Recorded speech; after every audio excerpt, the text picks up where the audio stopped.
헌법재판소에서는 안동환 부산지검 2차장 검사요. 탄핵 소추안에 의결이 돼서 이제 헌재로 넘어온 겁니다.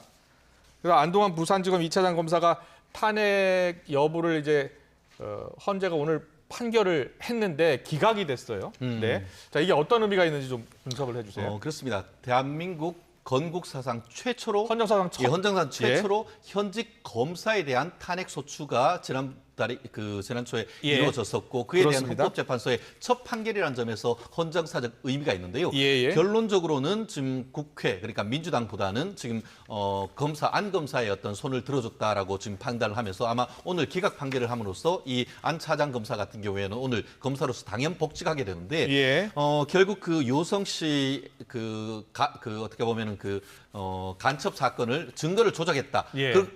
그로 인해서 무효가 나오니까 무죄가 나오니까 그에 대한 보복성으로 몇 년 전에 어떻게 보면 기소 유예됐던 사건을 제기해서 기소를 했는 것이 이것이 어떻게 보면은 검사로서의 어떤 자기의 직권을 남용해서 어떻게 보면은 어떤 범죄를 저질렀는 것이 아니냐 하는 그런 문제가 있었었는데 그렇군요. 이 부분과 관련해서 작년에 민주당이 검사에 대한 탄핵 소추 발의를 했고 실질적으로 검사에 대한 탄핵 소추가 국회에서는 의결을 됐지만 그 의결했다고 해서 최종적으로 되는 것이 아니고 헌법재판소가 그 탄핵 여부를 결정을 해야 되는데 오늘 탄핵 반대 5 그리고 탄핵 찬성 4, 5대 4로 원래는 치열했네요. 6명의 찬성이 있어야 되는데 한 명의 어떤 그 정족수 미달로 해가지고 기각된 그런 내용입니다. 자, 이 사건 조기현 변호사님 좀 천천히 좀 분석을 좀 해주셨으면 좋겠는데 이 사건이 이제 처음 불거진 거는 서울시 공무원 유성 씨 간첩 혐의 사건 이게 조작 사건 아니었습니까? 그렇습니다. 그래서 최종 무혐의 판정을 받았고요. 근데 그것과 관련해서 검사들이 다시 과거의 사건을 소환해서 기소를 한 거예요. 그리고 그게 2심에서 이제 모두 다 기각된 거 아니겠습니까? 그래서 이게 공소권 남용 아니냐라는 그런 판단을 했고 지난해 9월에 탄핵안이 국회를 통과한 사안이었죠? 그거 좀 정리 좀 해주세요. 그러니까 일단은 이 오늘 헌법재판소 결정 5대 4의 구체적인 내용을 좀 보면요. 아, 그래요? 기각 의견을 냈던 5분 중에는 2분은 위법이 있다고 판단은 했습니다. 다만 파면에 이를 정도의 중대한 위법이 아니라고 본 거죠. 그렇군요. 그러니까 실질적으로 위법에 대한 판단은 6분이 하긴 한 겁니다. 다만 이제 파면 사유가 아니라고 봐서 5대 4의 기각이 난 거라는 걸 먼저 짚고요. 이 원래 사건은 소위 말하는 서울시 공무원 간첩 조작 사건이었습니다.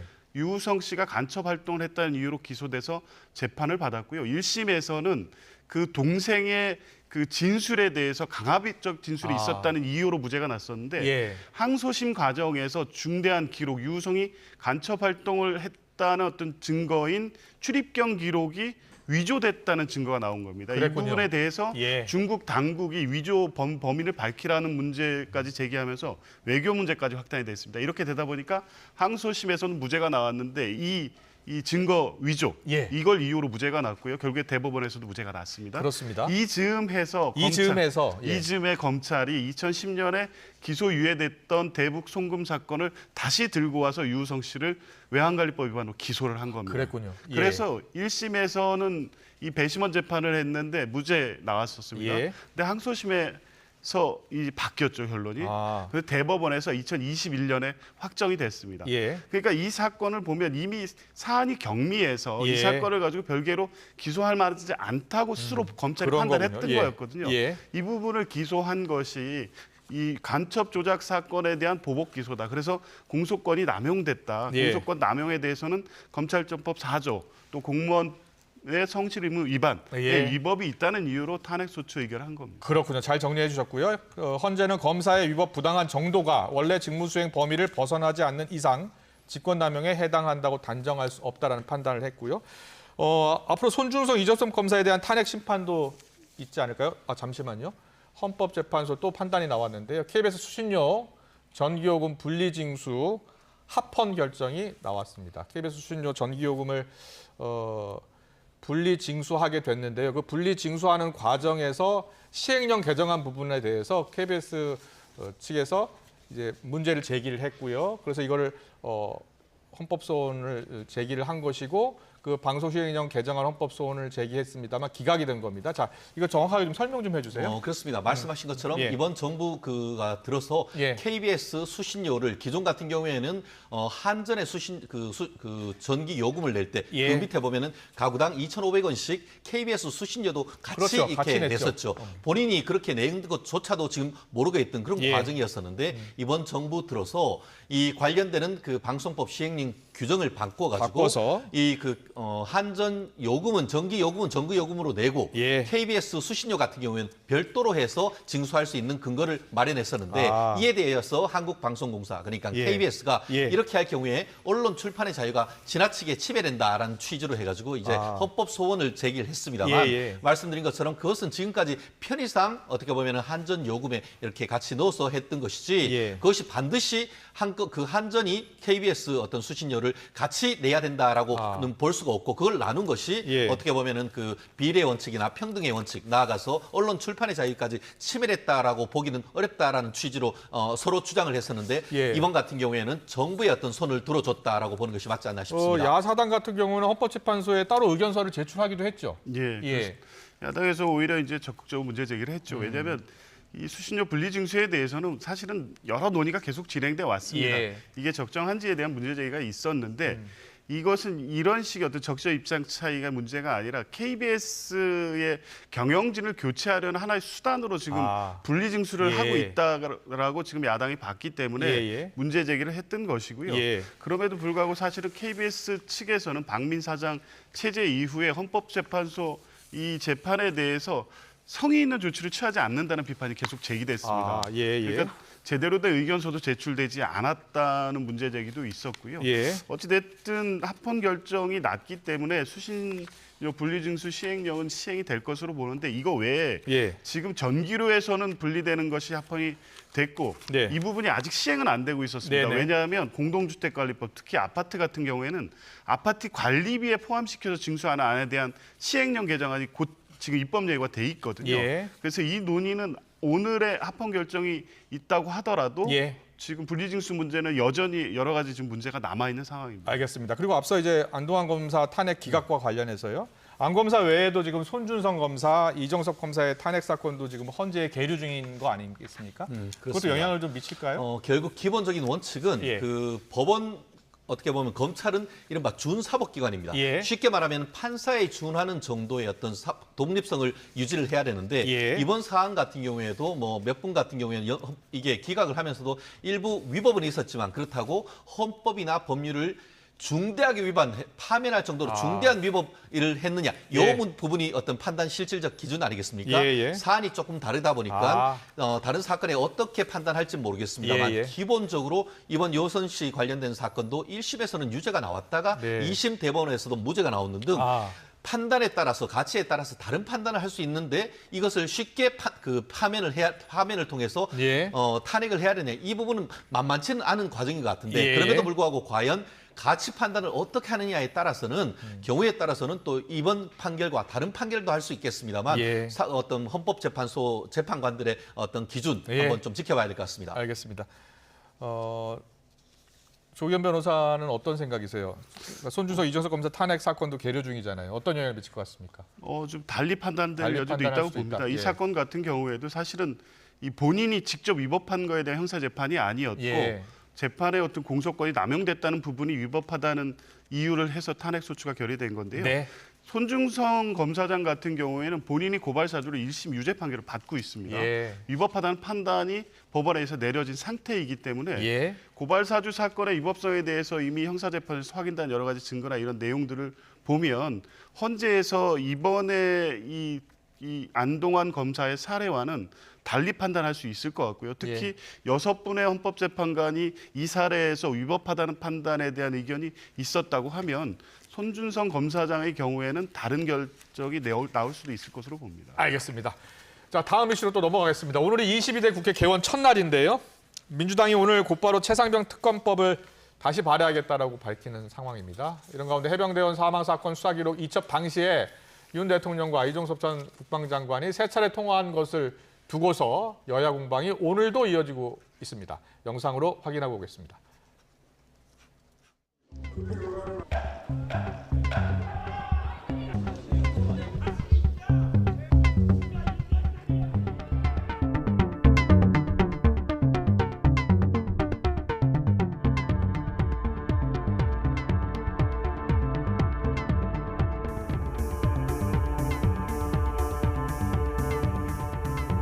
대통령이 장관한테 전화 통화를 한 게 큰 문제가 된다면은 앞으로 어떻게 할 것인가?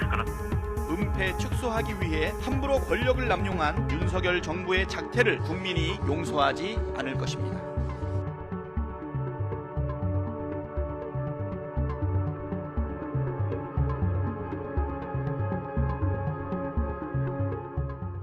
네. 통화한 내역은 지금 확인이 됐는데 통화 내용은 아직 확인이 안 된 상황입니다. 그런데 여야는 일단 여당은 정당한 지휘권 행사다라고 주장을 하고 있고 야당은 직권남용이다 이렇게 이야기를 하고 있습니다. 하나하나 짚어보겠습니다. 먼저 정당한 지휘권이다라고 보는 이유는 어디에 있는 겁니까? 그렇습니다. 정당한 지휘권일 수밖에 없다라고 예. 저는 뭐 거의 단정적으로 얘기할 예. 수가 있는데요. 예. 이미 이 사안과 관련해서는 직권남용 여부에 대해서 국가기관이 판단한 게 나온 게 있습니다. 예. 최근에 그 국가인권위원회에서 어떤 결정인데요. 예. 실제 지금 그 헌병수사대 대장인 박 대령이 본인에 대한 어떤 인사 처분 그리고 예. 본인이 이 어떤 발언에 대해서 예. 명예훼손으로 관련돼서 이제 기소된 부분이 본인의 인권을 침해했다, 침해당했다라고 예. 해서 국가인권위원회에 진정을 냈었는데 그 진정에 대한 결과 내용이 예. 말씀드린 것처럼 질문한 거는 나의 인권과 관련된 것이 아닌가 했는데 그 내용은요? 결국 그 이종섭 장관의 지휘권이 과연 직권남용에 해당하는지 여부에 대한 예. 판단이 법리적으로 아주 상세한 판단이 지금 최근에 나오는데요. 그렇군요. 이 부분과 예. 관련해 가지고는 아시다시피 국방부 장관은 군 통수권자로서 예. 실질적인 그 군 수사 사건에 관한 이첩 지휘권에 대한 최종적인 결정권자입니다. 그렇기 때문에 지난 그 2023년 7월 30일 날 예. 그때에 어떻게 보면 그 박 단장 같은 경우에는 열심히 수사를 해서 그 보고서를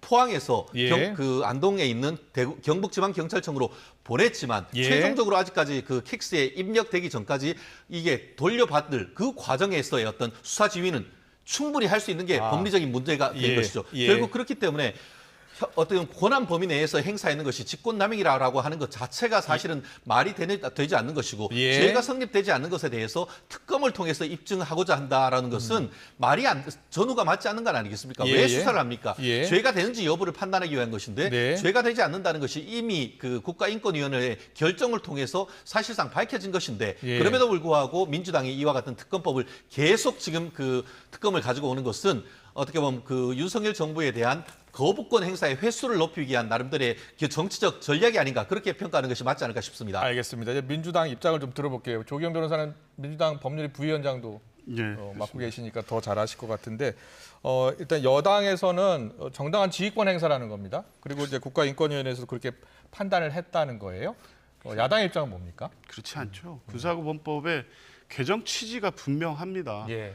과거에 계속 있었던 군내 사망 사건이라든가 성폭력 사건이 지휘부에서 사건이 계속 왜곡되거나 진실 규명이 안 되는 문제가 반복됐기 때문에 사망 사건과 성폭력 사건에 관해서만큼은 예. 군이 수사하지 말라는 거였습니다. 그래서 조사하는 과정에서 이것이 군에 의해서 어떤 사망 사건이고 성폭력 사건인 것이 명백하게 밝혀지면 즉시 민간으로 이첩하라는 거였거든요. 즉시 이첩하라. 그러니까 예, 예. 그러니까 이게 이첩을 하는 데 있어서 할지 말지 어디까지 피의자로 특정할지에 대해서 지휘부가 관여하지 말라는 겁니다. 그런데 관여했지 않습니까? 예. 이 부분이 직권남용이라는 거고요. 이종섭 장관은 더군다나 더 할 말이 없는 게 예. 최초 결재를 했습니다. 이첩에 대해서. 그런데 지금 말하는 7월 31일에 안보 관련 대통령 주재 회의 예. 그리고 8월 2일간 이 상간에 3일 동안에 있었던 과정을 거치면서 예. 이첩됐던 기록을 회수해 오고 또 박정훈 대령에 대해서 직위 해제되고 예. 또 이런 일들이 있을 수 없는 일이 발생했거든요. 그러니까 예. 군사법원법의 취지를 정면으로 위배해서 예. 직무와 관련해서 의무 없는 일을 하겠고 지시를 했다는 겁니다. 그 알겠습니다. 출발이 예. 어디부터냐의 문제일 뿐이지 이 행위 자체의 이 직권남용죄 성립에는 문제가 없을 것으로 당시 봅니다. 박정훈 조사단장이 처음에 과실치사 혐의로 사단장을 포함해서 8명의 혐의를 적시해서 결재를 최종적으로 장관이 했다는 겁니다. 그런데 나중에 다시 결재를 바꾼 거예요. 그 문제에 대해서 이건 직권남용 혐의가 있다라는 거예요. 야당의 주장에 대해서. 그렇습니다. 말씀드린 것처럼 지금 조 변호사님이 너무 상세하게 제대로 말씀했습니다. 예. 그 법 취지에 따르면은 예. 그렇게 잡고 박 단장이 수사를 할 것이 아니고 즉시 그 사건을 경북지방경찰청으로 넘겼어야죠. 예. 그렇지 않고 본인한테 수사권도 없으면서 예. 끝까지 조사하고 그것까지도 어떻게 보면은 그 사실관계 조사 플러스 예. 본인 의견까지 해서 보내는 것 자체가 오히려 직권남용으로 보일 가능성이 오히려 높은 거죠. 더불어서 예. 말씀드린 것처럼 이것이 이첩과 관련해 가지고 네. 지금 문재인 대통령 때의 어떻게 보면 그 군사법원법을 개정했던 취지가 네. 혹시 그렇게 했을 경우에는 사건이 군 내에서 왜곡될 수 있지 않느냐 하는 그런 우려에서 있는 건 아닙니까? 네. 그러면은 빠른 시간 내에 오히려 그 민간 경찰로 넘겼어야 되는데 빨리 그거를 넘기고 그리고 사실관계를 조사했으면 사실관계 조사했는 것만 넘기지 그거에 대해서 어떤 수사 의견, 수사 보고서 그것까지 넘길 경우에는 오히려 민간 경찰의 어떤 그 수사에 따른 예. 판단권을 침해할 수가 있기 때문에 그에 대한 의견을 제시한 걸 가지고 직권남용이라고 보는 것은 법리에 어긋난다고 봅니다. 네, 알겠습니다. 여기에 또 대통령하고 통화했기 때문에 대통령이 지금 어떤 통화를 했는지는 좀 알려지지 않았습니다만 대통령이 만약에 여기서 지시를 했다면 관련해서 지시를 했다면 여기에 대해서 직권남용으로 보고 있는 겁니까? 그렇습니다. 이게 네. 사실은 이 국방부 장관이 스스로 결재한 문서를 다시 회수해 오고 예. 다른 결정을 한 결과가 결국에 경북경찰청으로 넘어갔습니다. 예. 그 과정의 중심에 대통령과의 통화가 지금 끼어 있는 겁니다. 예. 통화를 전후해서 아까 말씀드린 대로 박정훈 대령에 대한 보직 해임이 있었고요. 예. 또 그 사단장에 대한 복귀 명령이 예. 있었고요. 그러니까 애초에 이 박정훈 단장이 수사했던 내용이 완전히 틀어지는 겁니다. 근데 지금 말씀드렸던 것처럼 이게 그냥 넘겼어야지 왜 의견을 달았냐는 문제 제기를 계속 하는데 예. 이게 굉장히 논리적 모순인데 그럴 거면 회수한 사건에서 8명 전체에 대한 혐의 사실 특정을 다 뺐어야지 네. 대통령실에서 나왔던 의견처럼 왜 지휘부가 이런 걸로 책임지면 어떻게 지휘하느냐는 의견이 그대로 반영이 돼서 사단장 등 4명은 빠지고 대제당 등 하위급 간부 4명은 들어간 채로 갑니다. 예. 당초 이런 식의 문제였다고 하면 8명이 다 빠지고 기초 사실 자료만 넘어갔어야 되죠. 네, 알겠습니다. 대통령이 이제 통화 내역이 공개되면서 야당에서는 대통령의 지시 가능성과 함께 그리고 권력 남용도 볼 수 있다 이렇게 보고 있거든요. 거기에 대해서는요? 2018년 예. 어떤 일이 있었냐면은 그 당시에 검찰이 조국 전 장관에 대한 압수수색이 1차가 있었습니다. 그러니까 그 당시 언론 보도를 보면 그 압수수색을 보고 문재인 대통령이 경로했다는 언론 보도가 있었습니다.